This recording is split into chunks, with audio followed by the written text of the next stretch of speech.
Welcome. Ranch Elder, glad you were here first.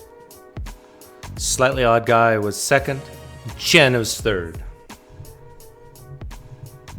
This is unlike the Gospels. First is first, last is last. None of this last shall be first business. I mean it. This was juicy stuff in this debate between Cosmic Skeptic and Inspiring Philosophy. Did you guys know? I knew this, but I had forgotten. This is why I support the apologetic empire, by the way. Apologetics is amazing. They're going to cannibalize themselves. Did you know that there's pain and suffering in heaven? And Inspiring Philosophy admits this in this debate. And I come from the perspective that if you believe in eternal conscious torment, you have no right to talk about the problem of evil as a Christian. You're done. You are finished. If you believe that there's such thing as a hell where for all eternity you're tormented in pain, and you're still trying to come up with some way to justify pain, evil, and suffering, and even if there's a lot of Christians who believe most people will fall away, wide is the gate to destruction and narrow is the gate to life. It says that in the Bible. It also says that God wishes none to perish, and yet most, according to some Christians, will indeed perish, and perish in a way that you're not just snuffed out. You will be alive and in pain forever and ever and ever. Those people, I don't think you can even come to the debate table. If you believe in eternal conscious torment, you're done. You can't even, you got to stay at the kiddie table if you're a Christian who believes in that. You have no right to even talk about the problem of evil and suffering and all that sort of thing. No, I love free speech. If you want to talk about it, I will support you in that. But just I will let you know you're wrong. And so I want to play my favorite two quotes from Inspiring Philosophy. Get it right out of the gate, so they're fresh in your mind when you listen to the rest of the stuff he says. And so this is 3738 timestamp, and this is where IP admits that there's suffering in heaven. And again, I forgot about this. Thanks, IP. Yes, I do believe there is free will in heaven, and I do think there is suffering in heaven. The Bible says there was a war in heaven. We know anything about wars, they're horrible. It creates an immense amount of suffering. So yeah. There's an immense amount of suffering in war, and there was a war in heaven, according to Revelation. I had forgotten about that. Well, maybe I hadn't. But anyhow, it didn't really dawn on me that, yeah, if you're a Christian, you believe this is God's word inspired, and you believe Revelation means what it says, there was a war in heaven, and war, there's an immense amount of suffering, according to Inspiring Philosophy. By the way, he's saying this because Cosmic Skeptic brought the whole defense of, well, if you're saying that suffering is the consequence, the result of human free will, then you must not believe there's no free will in heaven, because if there were free will in heaven, and you need suffering and a logical consequence to free will suffering, then there has to be suffering in heaven. And IP surrenders that point to Cosmic Skeptic. He says, yep, I believe there's free will in heaven, and I believe there's suffering in heaven. And he almost makes it sound like there could be a tremendous amount of suffering in heaven at times.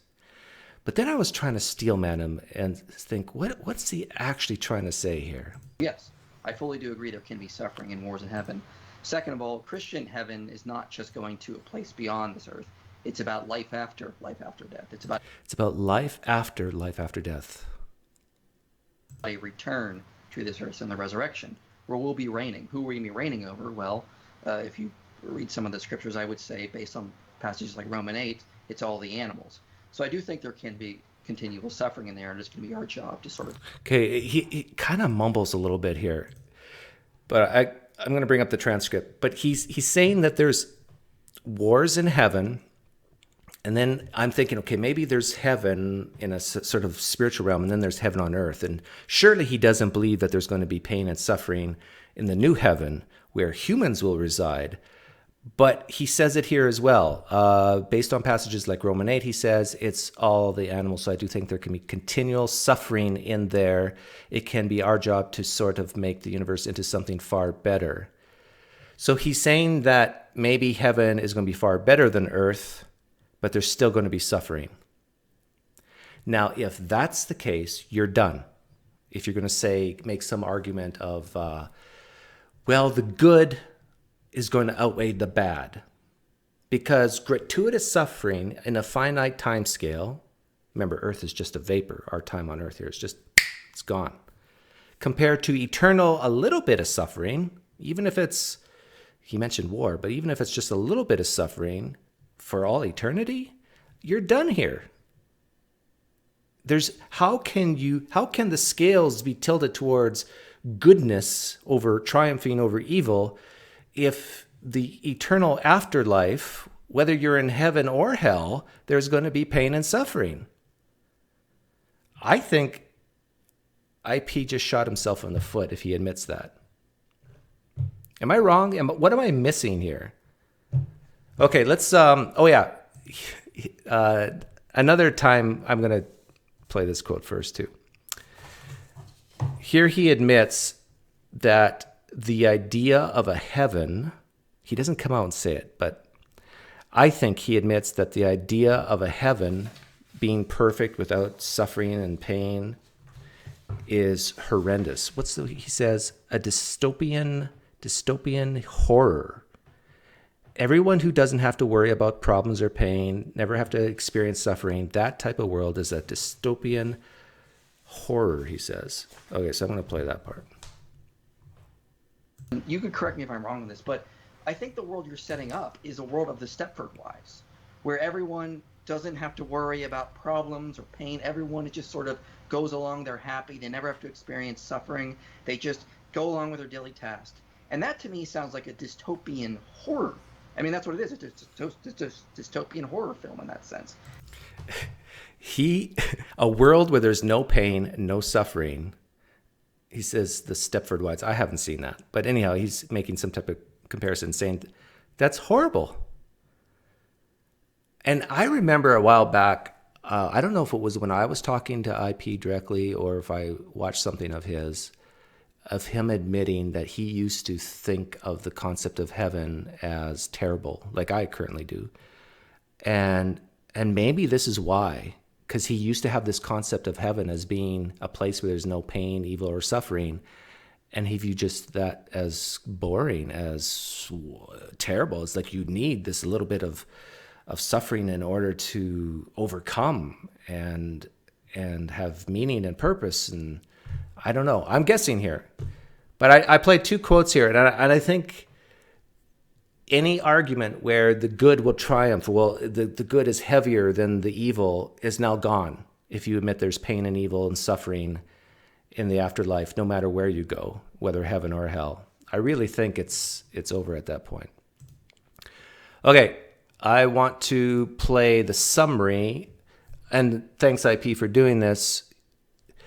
Inspiring Philosophy made 6 points of why I guess God allows evil, or why the problem of evil and suffering is not a real problem. And he mentions the first one is the afterlife, that heaven will outweigh earthly suffering. But as I just played, well, if there's still suffering in heaven and still pain in heaven, I think that's gone. Because the second point was God is special. And I'll play the summary so you can hear it from himself. Second point is, he said God is special. So you know how the argument is, if I saw someone being raped, I will intervene and try, if I could, and stop that rapist. Whereas the Christian God wouldn't. He'll just sit back and say, hey, I'll let you continue raping that lady or man, but when you're done and you die, then you'll get your due. He says that you can't use that because God is special. God is ontologically special. And if he intervened every time, then we would just live in some type of police state. That was the second point. Third point, fall of humanity, that God created the earth to be one way and ended up being another way. I see his third and fourth point being very similar. His fourth point is human free will. The reason why we have a lot of pain and suffering is because people freely choose to do evil. The fifth point was that suffering is not always evil. In fact, suffering can be good, just like when you go to the gym and exercise. And I agree with him. you're destroying, you're ripping your muscles in order to get stronger. But of course, the point is gratuitous suffering, not an unnecessary suffering.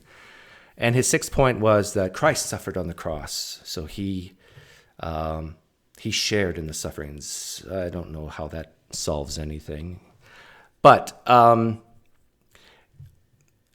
Cosmic Skeptic, he tackles the problem of evil from an evidentiary point of view, and he did a fantastic job, and I'll play some parts there.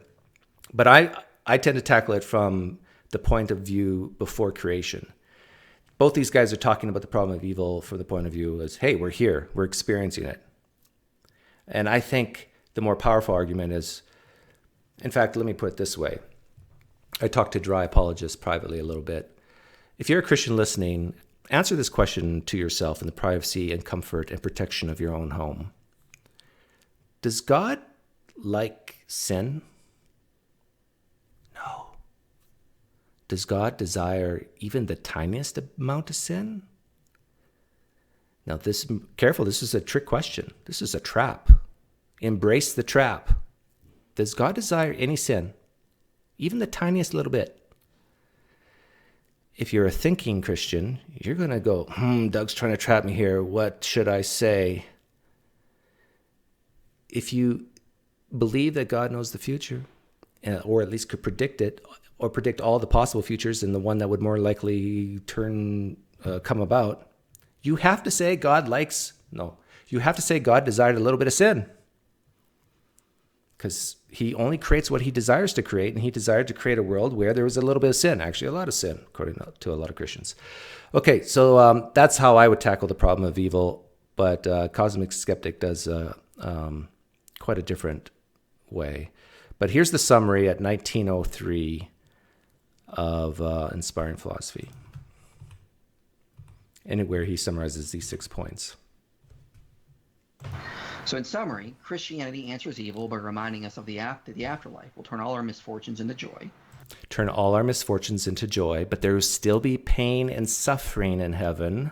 There is even war in heaven. I just played clips of that, so that I think your point number 1 is gone. God is ontologically different than us and therefore has different obligations.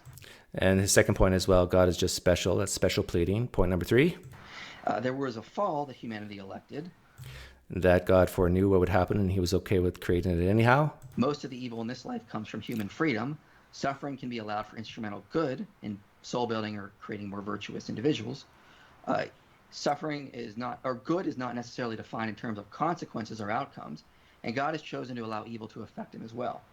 Okay, so that was his summary. And so now I'm going to play Cosmic Skeptics, what I thought were the greatest points that he made in his opening statement at time 23. Well, it's not logically impossible that God would allow this, right? In that capacity, I'm not so much arguing that the presence of suffering should give us reason to think that a loving God cannot exist. I'm arguing that I'm not arguing that there's no possible world in which God exists and also evil exists. I prefer to make an evidential case that the sheer level and depth of suffering that exists in the actual world should at least give us major pause. I can't argue that it's impossible that God should allow such suffering, but I can suggest that it appears extremely unlikely. If somebody murdered a close friend of mine in cold blood and stole his wallet right in front of me, I couldn't logically rule out the possibility that my friend was some undercover political saboteur whose assassination prevented him from committing a war crime against the United Kingdom, and there was national security secrets in his wallet, and so the assassin actually did a good thing. Sure, that's not logically impossible, I can't rule that out, but not only would it be difficult to entertain this hypothesis as I watched my friend bleeding out on the floor, I'd also be somewhat troubled by anyone who tried to argue that it might be a good thing that my friend was murdered because of this reason, and that if I want to mourn his sadness, if I want to mourn him in sadness, if I want to say that's a bad thing, then I'd better be able to demonstrate that his death is logically incompatible with the theory of a benevolent assassin. I don't think that would be my burden in that situation. Okay, Cosmic Skeptic was amazingly articulate here, and it was a great analogy with his friend being killed and the murderer stealing his wallet. And and saying, God could have morally sufficient reasons to allow this pain and suffering is like saying, I saw it. I saw this guy come along and he killed my friend and took his money and left. Now, there could be a morally sufficient reason. Maybe my friend out of all these years was a spy, and by killing him, it saved millions of lives. And in his wallet was a special code to defuse a nuclear bomb. And that's the reason why the guy stole the wallet. It's possible. But is it probable, really? Is it probable that there's a morally sufficient reason to allow that to happen, or for that to happen? So it was a great analogy by Cosmic Skeptic. And one thing, it's interesting what I remember. I remember Inspiring Philosophy say it's the theists who talk about what's probable. And those pesky anti-theists or atheists often bring up what's possible. We don't care what's possible. We care what's probable.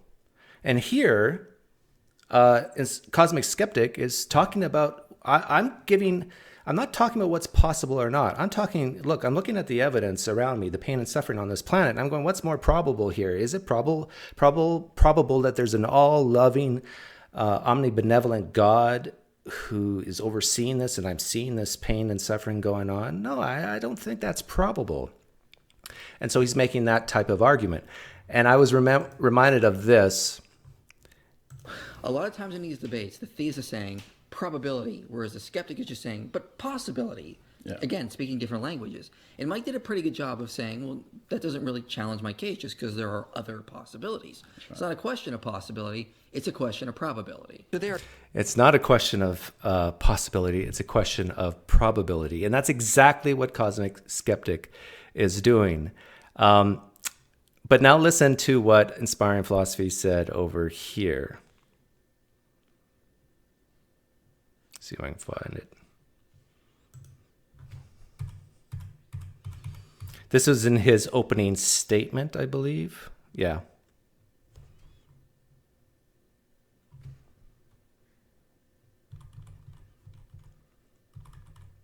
$1652 it is. So remember, he's complaining that atheists always talk about what's possible, not what's probable. Eternal obligations that must be achieved in order for him to be the good.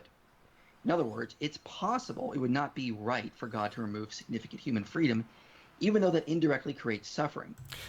So in this case, it's completely reversed. It's Inspiring Philosophy saying it's possible that God created this universe where there's no suffering yet free will. And it just reminded me how it just, when it suits him and things are flipped on its head. And I have a lot of video. I think I got a couple of videos of him just constantly saying, well, it's possible we can harmonize these certain things in the Bible, these certain frictions among the Gospels. And yet he kind of puts himself out there as someone who cares about what's probable and not what's possible. Okay, getting back to Cosmic Skeptic's opening statement, 2807, there was something really interesting.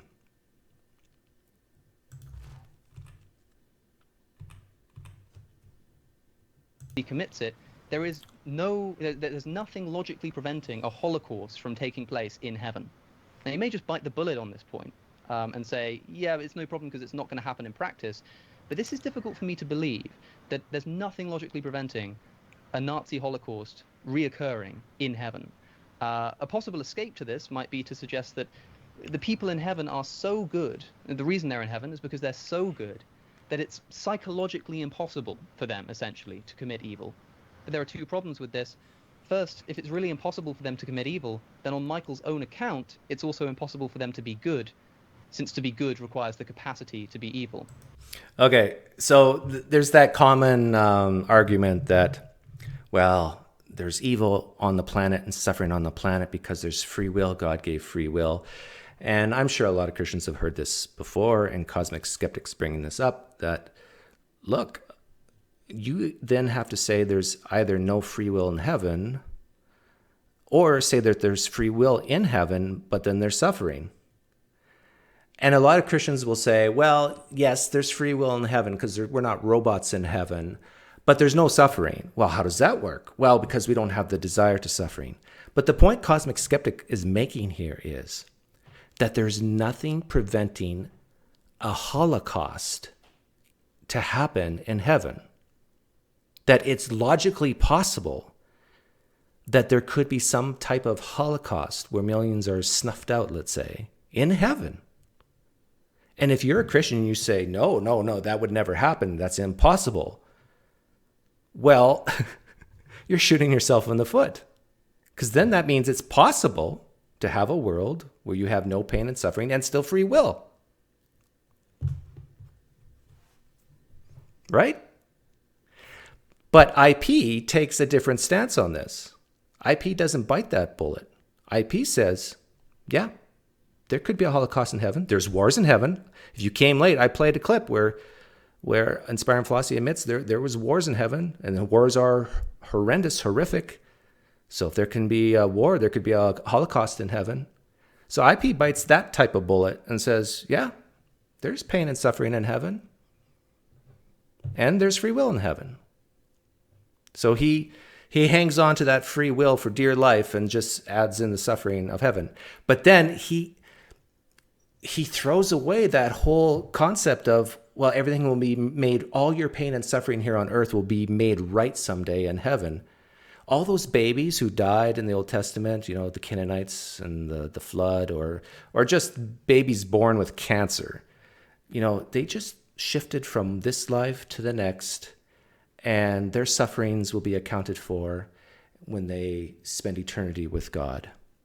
Those sufferings will be overweighed. Maybe not.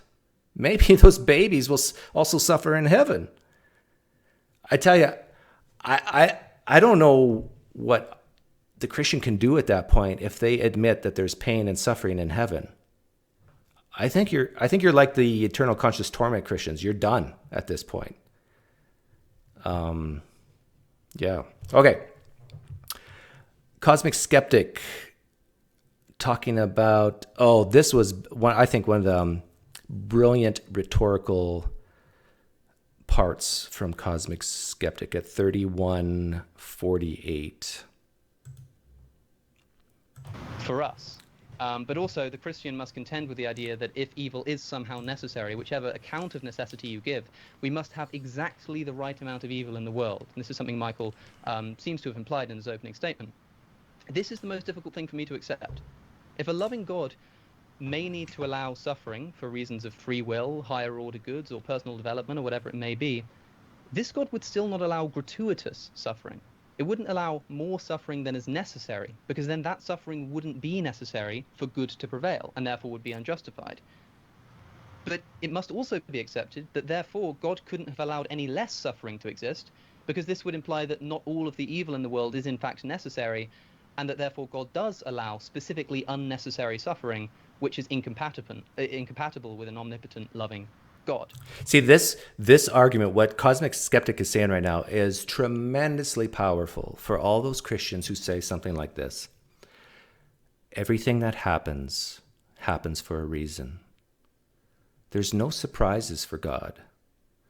Yes, your child died of cancer. Yes, it's horrible. But please know, fellow brother and sister in the Lord, that everything happens for a reason. All things work for the good to those who love Christ. Everything. And so Cosmic Skeptic is preaching to that choir right now and saying, look, if you're saying that, and he goes on to talk about the Holocaust, every suffering you see, you might say it's gratuitous, but really it's not gratuitous. It's just the right amount of suffering to fulfill God's purpose.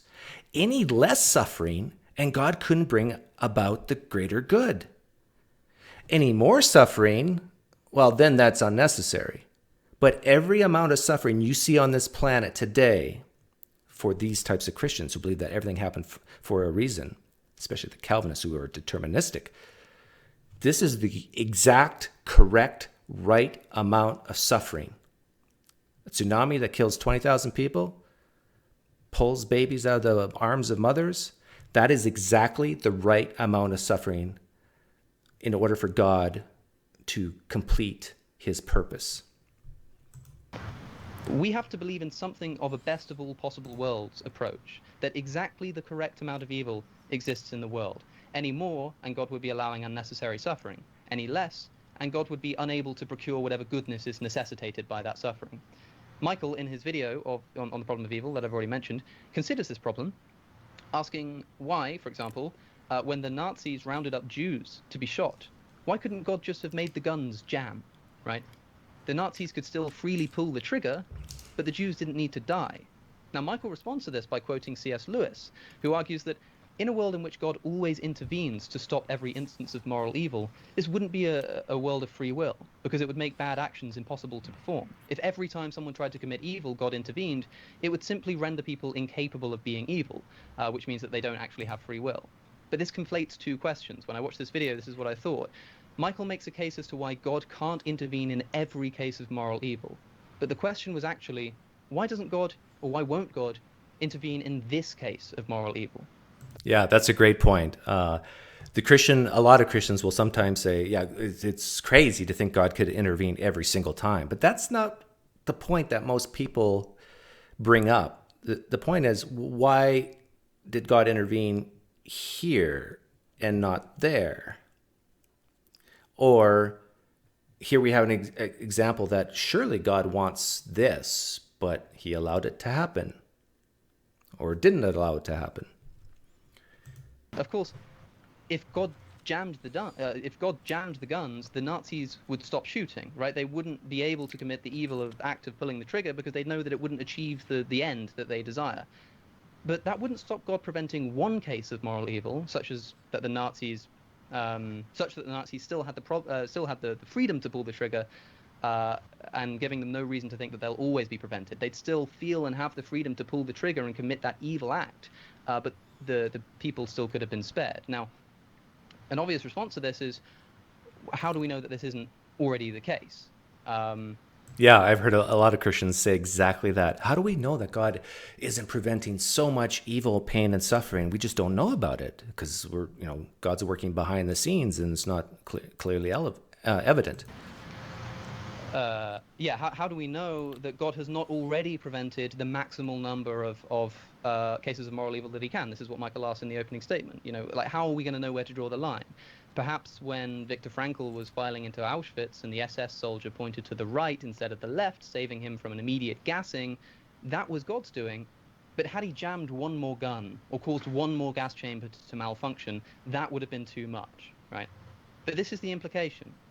When Wilfred Owen describes the blood come gargling from the froth-corrupted lungs of his fellow soldier, drowning in a sea of green gas, and when Viktor Frankl describes the popularity of running into electric gates of concentration camps as a suicide method, common enough to be colloquially known simply as running into the wire, the best of all possible worlds approach asks us to accept that had that specific friend of Owen's soldier been spared his fate of choking on poisoned air, and had his death been even remotely less painful, less torturous, less prolonged, that the world would be a worse place for it. Somehow, exactly that amount of suffering is necessitated in order for the general good to obtain, for free will to exist, for heaven to be an option, for higher order goods, for personal development. This must be the maximal state of affairs. Okay, listen to this. This is a key point coming up here. 1.31 million Jews were killed during the first 3 months of the Holocaust. Are we expected to believe that this is the perfect number? 1.32 million Jews would have been an unjustifiable evil because this was more than strictly necessary. 1.29 million wouldn't have been quite enough, and the world would be a worse place if those 30,000 extra people were saved. No, allowing 1.32 million Jews exactly to die is the Goldilocks number that is necessitated for good to obtain. Okay, and now thinking back when I was a Christian, how would I have responded to a guy like Cosmic Skeptic? I would have said something like, what are you talking about? God's not in control of this, 1.2 or 1.3 million or 1.1 million. Bad things just happen because humans have free will. But then if the Christian responds like that, if you're a Christian listening right now and you say, yeah, that's Doug, that's what I would say. This has nothing to do with God. Then you're not the type of Christian who says everything happens for a reason. then you're not the type of Christian who says that God has plans and does things to reach those plans. Then you put pressure on yourself with everything works for the good to those who love Christ, and bad things happen to those who love Christ. But there has to be some good to offset that, right? In fact, you almost have to be a type of Christian at this point. If you push back against what Cosmic Skeptic is saying right here, you have to be the type of Christian who kind of believes in the randomness of the universe, and that shit happens. And you just got to say, hey, it happens. Deal with it. By praying, of course. Okay, that was Cosmic Skeptic's opening statement. Remember, IP's opening statement was 6 points. And I thought that was one of the great rhetorical 2 minutes from Cosmic Skeptic. This is Inspiring Philosophy's first rebuttal. And I'm going to start it at 37:36. And I already played this clip. So if you came late, you're lucky. This is a clip where Inspiring Philosophy is pushing back on this idea of if suffering is the result of free will, then I guess there's no free will in heaven. So this is Inspiring Philosophy's come back to that. Moving on to the more general conversation. Yes, I do believe there is free will in heaven, and I do think there is suffering in heaven. The Bible says there was a war in heaven. We know anything about wars, they're horrible. It creates an immense amount of suffering. So yes, I fully do agree there can be suffering in wars in heaven. Second of all, Christian heaven is not just going to a place beyond this earth. It's about life after death. It's about a return to this earth and the resurrection, where we'll be reigning. Who will we be reigning over? Well, if you read some of the scriptures, I would say, based on passages like Romans 8, it's all the animals. So I do think there can be continual suffering in there, and it's going to be our job to sort of make the universe into something far better. Yeah, and I think if you are a Christian and you're going to say that, I think you're done. Because Inspiring Philosophy's first point on his opening statement is that the problem of suffering is not really a problem. The problem of evil is not really a problem because of the afterlife where things are made right.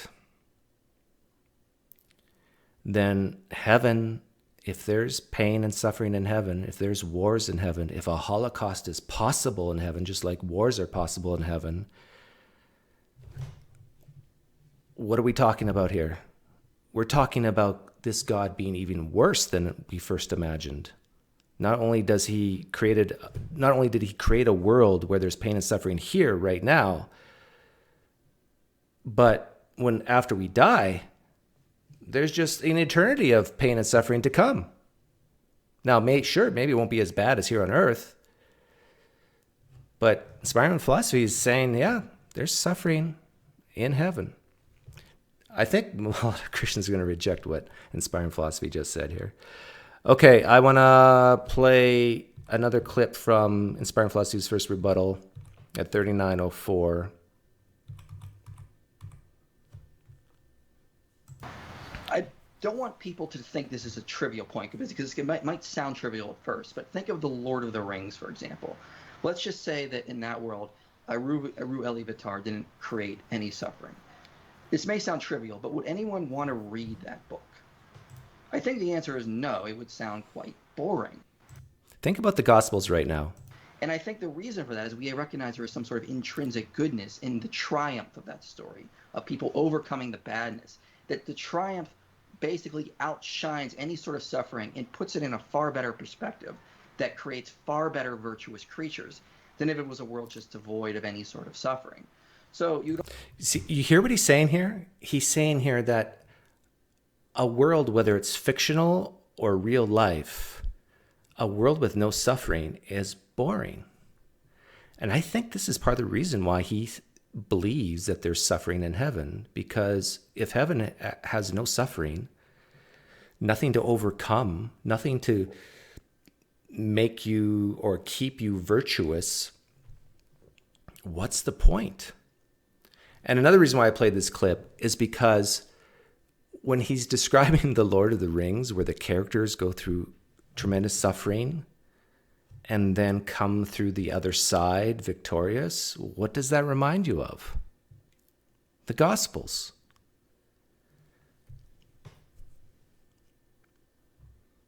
Like, this is why the disciples were made to look like idiots. This is why Peter rejected Jesus 3 times. Because when you see the story unfold, this is why Jesus suffered and then rose from the grave to conquer. That's the climax. It's a brilliantly written story, in my opinion, fictional story, based on some facts. The next one I'm going to play, now Christians are definitely going to disagree with me on that one, but that's okay. Humans can disagree. 40-20 is the next interesting part I found from Inspiring Philosophy here in his first rebuttal. I think you and I might disagree on this point, but I would think it would be better if a world exists where there are virtuous people in suffering versus a world of no virtuous people and there's just pure pleasure or no suffering. And I think that... So he's admitting here a world with suffering is better than a world with no suffering. I think the reason is because I think we acknowledge the existence of the fact that this world of lacking of pleasure, or this world that only has pleasure and doesn't have suffering, is far less intrinsically good than a world that does employ suffering to create far better, interesting, far better acts of triumph in creating virtuous creatures in that sense. Yeah, I just fundamentally disagree with IP here. I think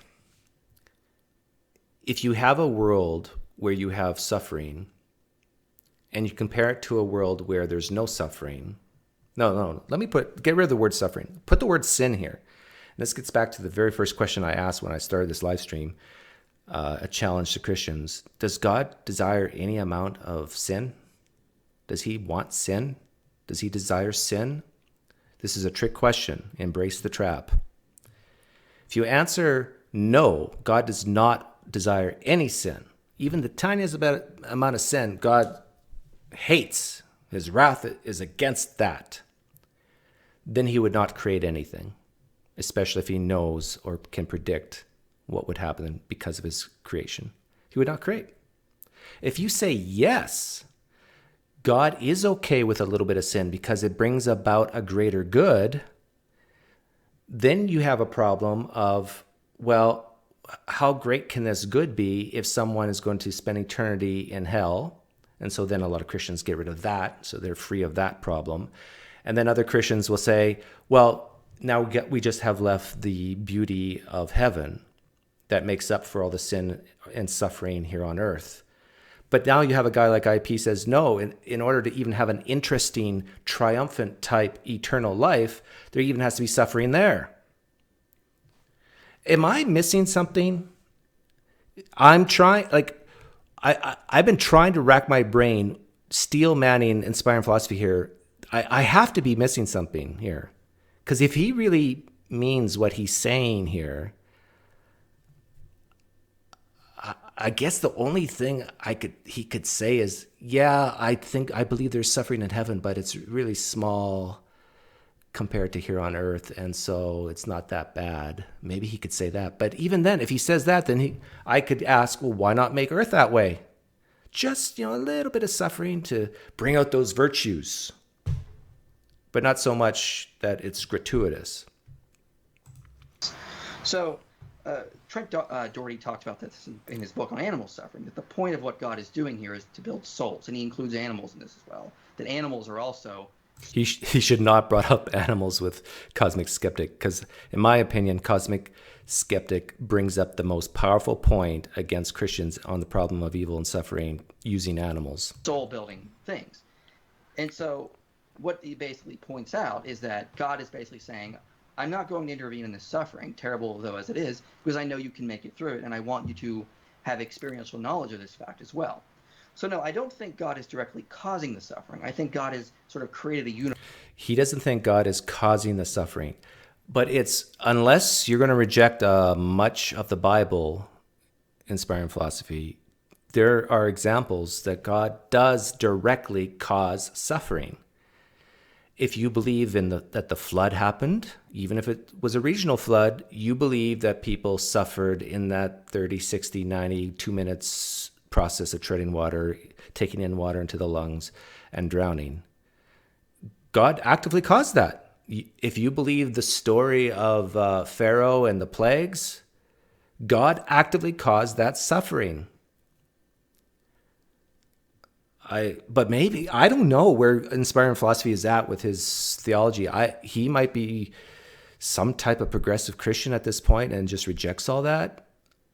I doubt it. I think he admits that God does directly cause suffering. Universe to create more mature soul-building things. And he has sort of imbued this sort of law of triumph in it, that if suffering does arise, it can be defeated, and it will ultimately turn out to be more instrumentally good in creating more virtuous souls, better souls in the long run. So the essence of the soul building theodicy is that we find the kind of evil and suffering in the world that is precisely the kind of evil and suffering that will lead to souls of great character or multidimensional persons of great virtue. Yeah, which continues on in heaven. Because if you don't have that suffering, how can you continue to build virtue or character? So in response to this idea about natural evil, I don't think God is sort of like creating these natural evils to sort of like get the right amount of suffering in there. I don't think that's necessary. I'm not even sure if there is a best possible world, and I would challenge that kind of idea. He doesn't think there is a possible.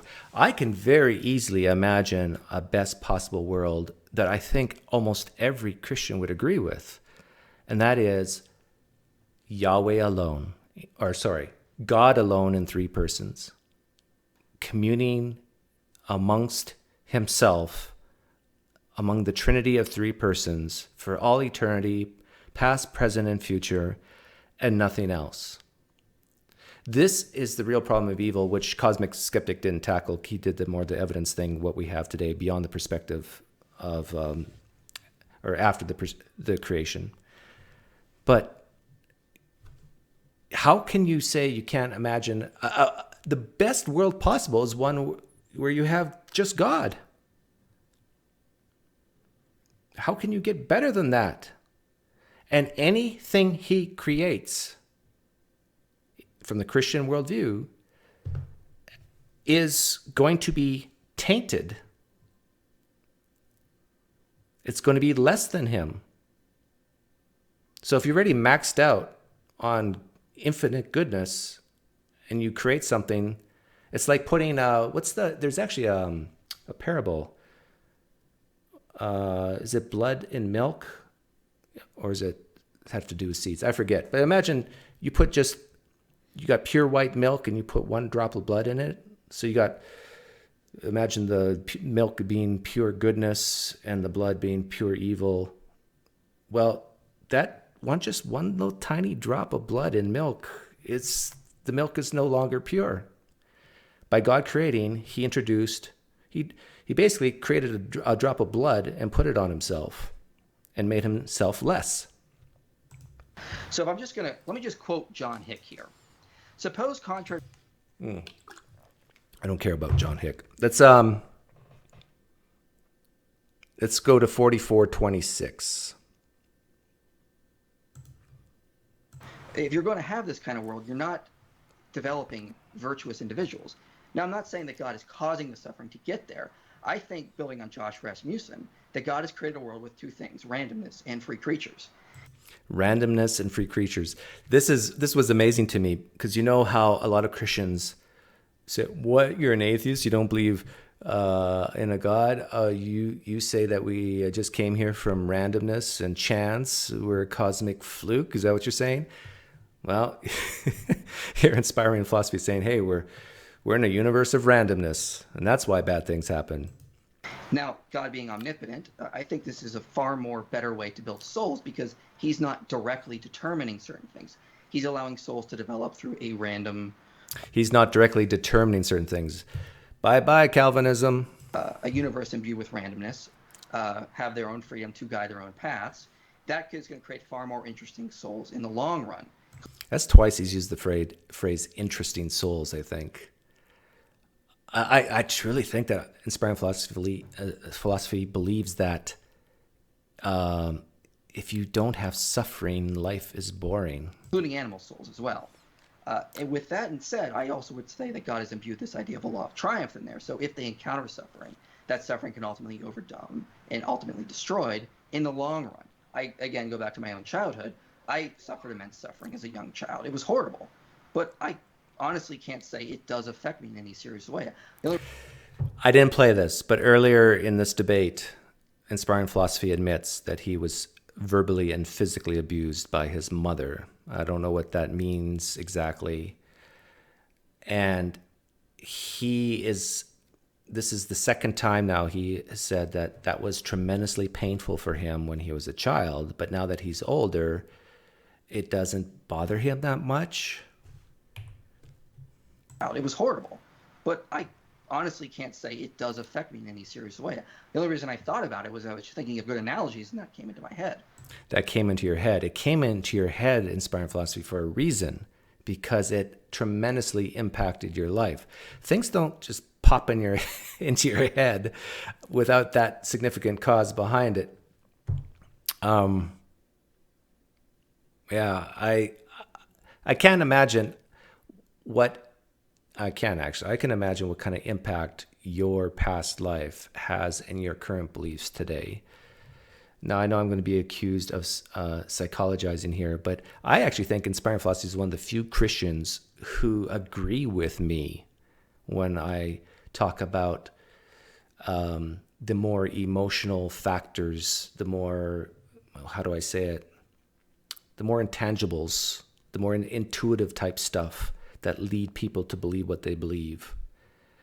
It boggles my mind that so many people still believe that we come to our beliefs primarily through rationale and evidence. Haven't you guys figured that out yet, that that's not true? Look around at the world. You seriously think that people will just look at something and see it as a fact and then change their mind on something? Oh, I wish that was true, but it isn't. Well, in some cases it is, but it's so incredibly difficult. That's why progress is so painful. Okay, so this was IP's first rebuttal. I'm just going to play one more thing on Alex's first rebuttal at 50:27.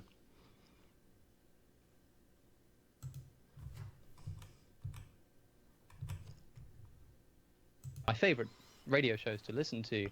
There was a debate about the problem of evil, and Vince Vitale brought up a really interesting point that stumped me for a minute. He said, think of all of your inspirations, think of the heroes of your time. So you're thinking of the Martin Luther Kings of the world, and you think, take whichever hero you personally admire. Now remove the suffering from their life. Take that suffering away, and what are they left with? They're no longer a hero. If Martin Luther King never suffered, then he wouldn't have overcome that suffering. He wouldn't have become the forefront of the civil rights movement. He wouldn't have been a hero. And so the very thing that made him admirable is the fact that he's suffering. Yeah, see, this is one of the arguments a lot of Christians make, is that we need this suffering to overcome, to build character, to be virtuous. And Cosmic Skeptic is responding to that. And this is kind of the point that it seems you were implicitly making, that it's worth having this kind of suffering so that a world of virtue can exist. But I think we're conflating two topics here, and I don't know how well I'll be able to tease these apart. But what we're talking about when it comes to the problem of evil is kind of the existence of suffering versus the existence of pleasure, not the existence of virtue. I mean, if you say something like, without evil, virtuous lives wouldn't exist, okay, fine, but that's not strictly a problem for the argument that I'm making, because I'm trying to argue a case that there could be a world in which people are, experiencing less suffering, experiencing more pleasure, that is. Sure, there might be no virtue, but that's not a problem if it still results in more pleasure. The only way to kind of make it relevant is to say that virtue is a good in and of itself. Yeah, and that's what I think Inspiring Philosophy believes, that virtue is good by just definition. It's just like, what is so great about virtue anyhow? Like, what's a good virtue? Bravery. What's so great about bravery? Well, because it reduces suffering. It protects people. What's so virtuous about loyalty? Well, it promotes pleasure, cohesiveness, bonding. So I think throughout this debate, inspiring philosophy was saying cosmic skeptics' definition of good and bad is based on pain and pleasure. But really, and inspiring philosophy was saying that his definition of good and bad is based on virtue set forth by his God. And I agree with cosmic skeptic here. So what if what's so great about virtue, it still boils down to pain and pleasure? Like, I often ask Christians, why is sinning against God so bad? What's the big deal? Well, because he's God. So? Well, because whatever he says is right. Whatever he decrees is right. Whatever flows out from his nature is good and right. And so thus you should follow it. Why? Well, what do you mean why? Because it's good. What makes it good? Just because he said it? No, because it's from his nature. And it's basically, you have to talk back and forth like this with a Christian for like 5 minutes and then eventually say, well, because it increases your chance, or no, because you get to go to heaven and spend eternity with him. And if you don't obey God and you live a life of sin and don't take up your cross and follow him, you'll end up in a bad place called hell, or you'll get snuffed out or whatever, which boils down to pain and pleasure. So really, I think inspired philosophy's definition of good and evil really boils down to the same as cosmic skeptics and myself. It boils down to your standard is basically going to be based on pain and pleasure. Like, the reason why, if I ask a Christian, why do you worship God? They will usually say because of something this God had done for them in the past, what he's currently doing for them now, or what he has promised to do for them in the future. They don't want to admit this, but it's all egotistical. They worship God for what God did for them. Pleasure or preventing pain. But that to me is obviously false. A virtue like Martin Luther King overcoming racism is only good insofar as we have the evil of racism to be overcome. Without the evil of racism, why is it that Martin Luther King wouldn't be a virtuous hero? Because his actions would have been meaningless. Like, the virtue of what he did isn't good of its own accord. It's only good by virtue of an evil. So yeah, I think I really would prefer that there was no racism, even if that meant that Martin Luther King would no longer be a hero of mine, even if that meant that he was no longer able to demonstrate virtue. I'd rather a world in which he didn't have to demonstrate virtue in order to overcome the evils of racism. Yeah, and this is the point. Cosmic Skeptic is basically saying what I'm saying when it comes to why create at all. Non-existence is better than existence. If you have this gratuitous suffering, eternal conscious torment, idea of hell, pain and suffering, nobody's going to miss not existing if you never create anything in the first place. Non-existence is better than existence. Even if, especially if, you have a concept of heaven like inspiring philosophy does, where he believes there's still pain and suffering in heaven. How in the heck is that going to make up for anything? The people who reject ECT, they got a little bit of hope, but still. Gets back to why God would want any amount of sin when he could just choose not to create anything. Okay, last clip from, I think this is, I saved the best for last, I think. This is Cosmic Skeptic's best point. I think this has to do with moral soul building or virtue building as applied to animals. Because I don't think animals have any virtue building. And yet they still go through pain, evil, or not evil, but pain and suffering. Turn the defense into a theodicy, in other words. 1 minute and 15 seconds. Can we talk about the suffering of Christ? Sure. Again, I'll refer to something I said earlier. You said, and I think this is a direct quote, the answer to a world of torture and murder is a God who was tortured and murdered. Again, another solution is to not have the suffering and the murder in the first place. Exactly. Saying we can't understand suffering without Jesus, which is how you opened that segment. You said we can't understand this problem of evil without Jesus, would be kind of like me saying we can't understand cancer without chemotherapy, right? The answer to a world of cancer is a world of chemotherapy. Or the answer to a world of cancer is a world without cancer. That seems to me preferable.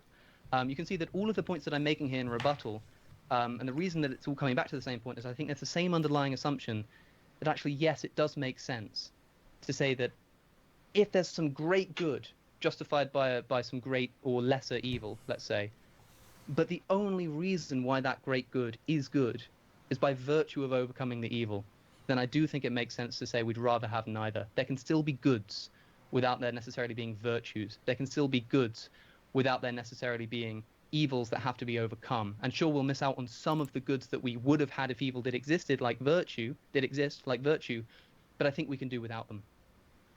Yeah, that's not where they talked about the animals, but it was in his second rebuttal. Do I want to play anything from IP there? Hey, thank you, Joshua White, for the donation of $10. The greater the suffering, the greater the hero. You must have been through much. It's exactly right. Suffering makes for a good story. Yeah, in the second rebuttal, Inspiring Philosophy talks about the definition of good. And I already explained why I think it still boils down to the same definition as Cosmic Skeptic, pain and pleasure. Actually, I will play this again from Inspiring Philosophy because a lot of people came late. This is Inspiring Philosophy admitting that a world without pain, evil, and suffering is a horrific world. And you heard me right. Relationships examples. So I think the problem is, and you could correct me if I'm wrong on this, but I think the world you're setting up is a world of the Stepford Wives, where everyone doesn't have to worry about problems or pain. Everyone just sort of goes along. They're happy. They never have to experience suffering. They just go along with their daily tasks. And that to me sounds like a dystopian horror. I mean, that's what it is. It's a dystopian horror film in that sense. And we ultimately think that we would reject that type of world, even though it's filled with pleasure. No one has to worry about any dangers or anything with regards to that. And I think you kind of even hinted at this because you said, the goal of science is to remove ignorance. But doesn't that imply we're trying to achieve something other than just pleasure? We're trying to become intelligent individuals as well as virtuous individuals. Yeah, why become intelligent individuals? Why become virtuous individuals? Because it makes our lives better. It helps us increase our pleasure, reduce our pain. It's not just about pleasure. I mean, we could say it'd be far better to be like a Stepford wife. Not have to worry about science, not have to worry about growing in knowledge. Just go along our daily task and just accept that this is wonderful and not worry about anything else. I think that such a world is far worse. And this is something... Yeah, a world where there's no pain and pleasure is far worse, he's saying. But he's describing God before creation, if there's even such a thing. He's describing, was there any pain, sin, suffering before God created? No. So was God worse off? I actually think IP might say yes. God was worse off before creation because he created, so therefore it must have made him better. Or would he? I don't think he would even phrase it that way. But I think a part of him kind of feels compelled to phrase it that way. Otherwise, why create? Clay Jones brings up extensively in his book on the problem of evil is that he highlights examples in science fiction that they set up these worlds where everyone is happy, there's pleasure, it's wonderful, come join us, but there's no freedom, you don't have to think, and everyone rejects that. We recognize intrinsically those worlds are horrible. So I don't think a world just filled with pleasure. Now, he's describing most Christians' view of heaven, and he's calling it horrible.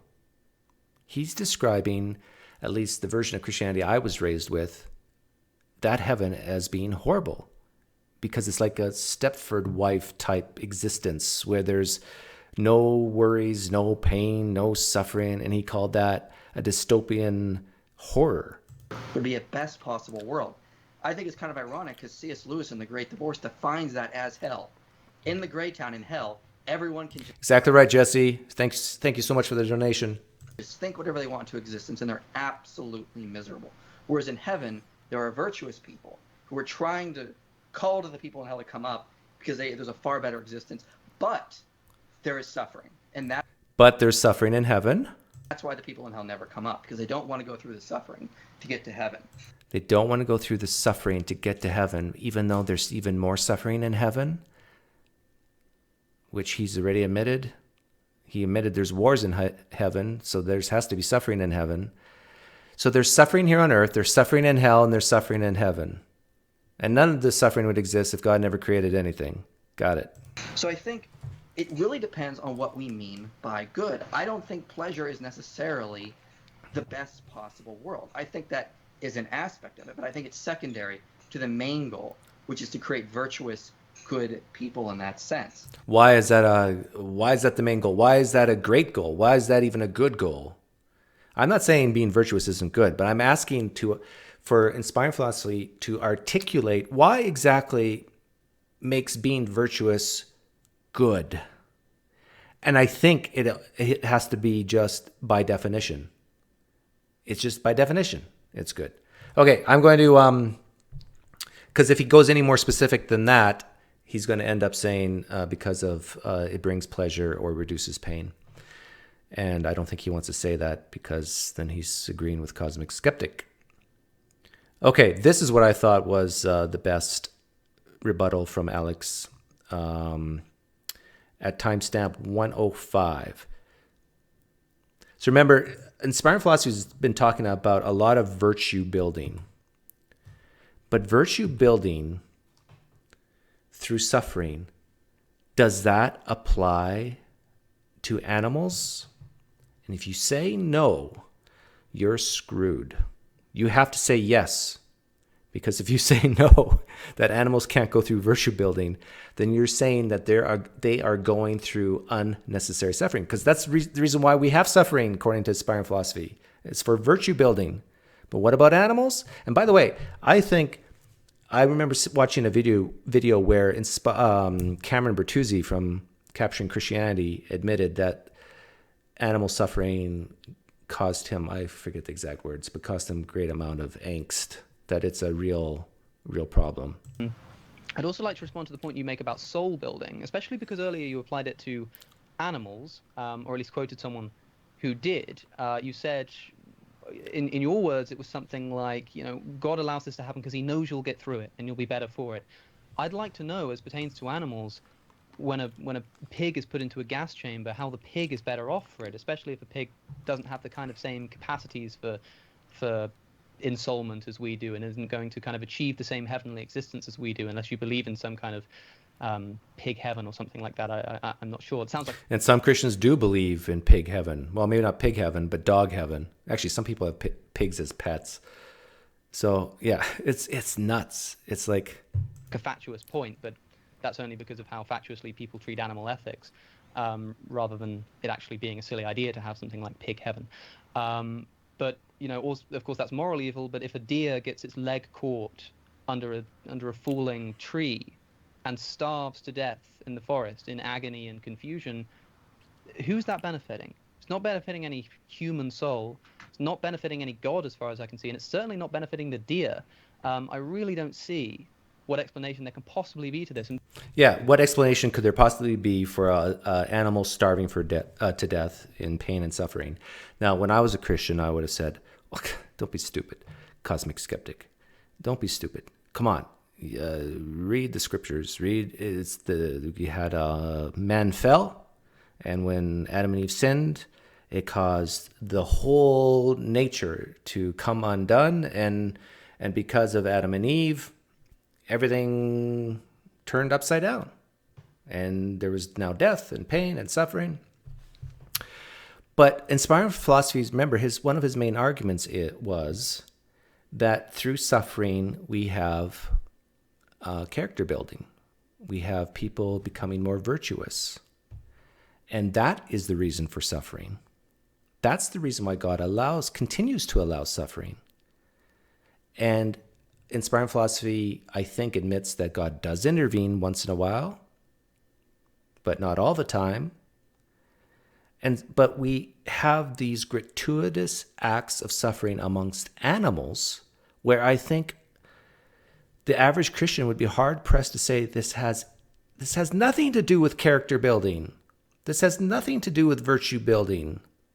In fact, there are probably billions of animals every year who die without one single human being knowing about it. How does that help humanity? How does that cause a greater good of any sort? Couldn't God have set it up that only humans suffered when they exercised their free will against each other and that animals were protected? Or what? And it's not like there's a payoff for animals, unless you want to be one of those crazy Christians who believe that there's a animal heaven. Actually, there probably are quite a few Christians who believe there's animal heaven. But what's the payoff for the animals? No, it's just like gratuitous suffering. And bear in mind, the people listening, I mean, that every argument that seems to be put forward about free will and loving God and about higher order goods and about personal development and responsibility, none of these seem to apply to animals. None of them. Which leads people like Descartes to say that animals can't feel pain. Which leads people like C.S. Lewis to entertain the idea that animals can't feel pain.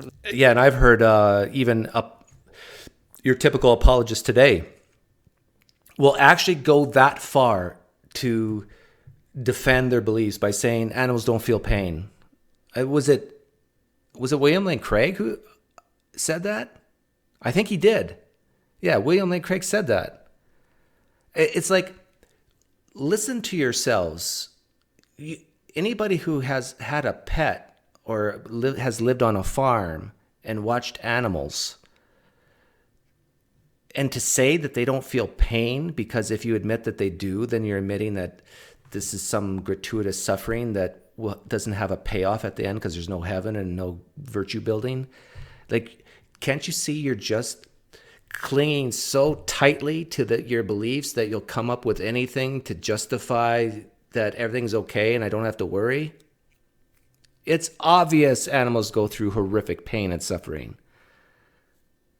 I can't... At the very least feel it in a different way to we do, because there's just no other way to explain the fact that these animals experience so much suffering. Because as C.S. Lewis notes in The Problem of Pain, in his chapter on animal suffering, it's like, I don't know what else we can do here. The traditional responses don't seem to hold. We've got to come up with something better, or we just have to entertain the idea that maybe animals don't feel suffering, or their suffering is somehow different qualitatively to ours. The issue of animal suffering is probably more troubling and more important an argument than the issue of human suffering, although of course human suffering is a derivative of animal suffering. And yet, yes, we are animals. it never gets a mention. It doesn't get a mention in the video that you made, Michael, except I think there was one passing mention to it, but not even kind of directly addressing it, just used as an example. In any debate that I've watched, in any essay I read or book I read, except for maybe something like The Problem of Pain, it doesn't get a mention. And why should it? Because it poses the hardest problem. Because any argument you can put forward to how people are benefited by pain, there's just no way that I can see, and no argument that I've heard, I should say, more importantly, that says that those justifications can apply to that deer in that forest that no one ever knows even existed. Yeah, great point. I'll stop it there. Great point. If you're going to tackle the problem of evil and suffering, tackle it from the point of view of animals. Because then probably 90% of what the Christian can say doesn't apply. And yet they admit there is pain and suffering in animals. Most Christians do. But I still think you should tackle the problem of evil and suffering to a Christian from the perspective of prior to creation. There's no need for a God who's self-sufficient, omnipotent, omniscient to create anything in the first place if he doesn't desire any sin. And I want to state this. The problem of evil and suffering is more of a problem for Christians and theists in general than it is for atheists. I would say there's evil and suffering because we're animals and we live in a chaotic world and we try to make meaning from pain and suffering, but sometimes there is none. And that crap does happen. And it's obvious it happens. To me, it seems for obviously no good reason. Sometimes there's good reasons, but other times there isn't. And I understand from the Christian's perspective that I think a lot of Christians deep down might say to themselves, yeah, this is a problem, but I'd rather believe in God and go through suffering than not believe in God and go through suffering. I've heard Christians admit that. Say, I'd rather just convince myself that this is true, and so then I can at least, they would never use the word pretend, but pretend that my prayers are being heard while I struggle through this pain and suffering. But I don't know. I think when you realize that you have to lean on your fellow humans to get through these things, I think that's where the real relationships and bonds are being formed. And I think in a way, when you start using God as your crutch to get through the sufferings of life, it might even take away from your relationships here on planet Earth. I don't know. Sometimes, yes.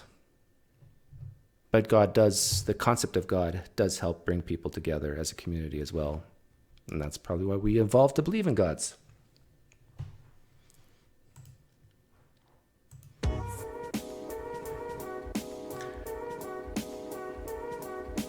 Oh, I know why the volume was so quiet, because I had one other switch. How quiet was it? On a scale of 1 to 10, 10 being like really loud audio sound, how quiet was the audio on this?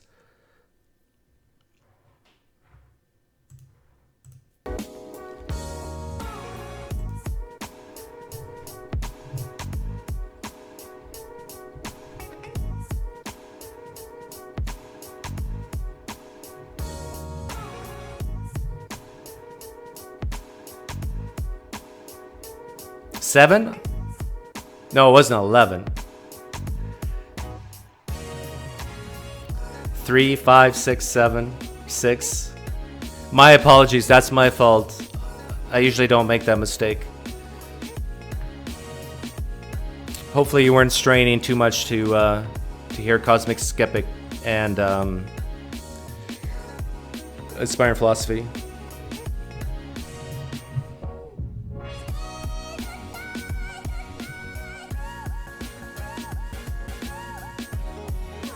See, listen, if I do this, that's the volume it should have been for Inspiring Philosophy, but I had it like this.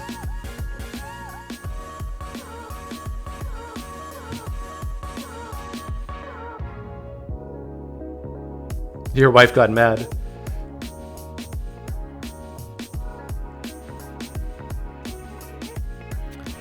Poof.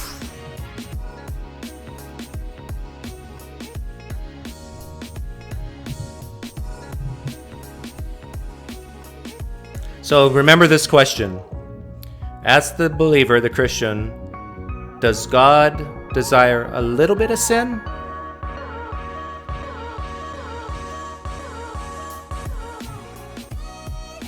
The answer is no.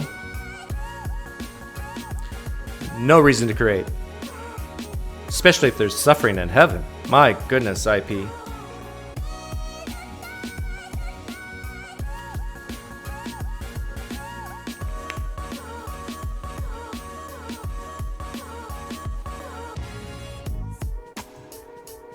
Okay, I'm gonna go for a swim.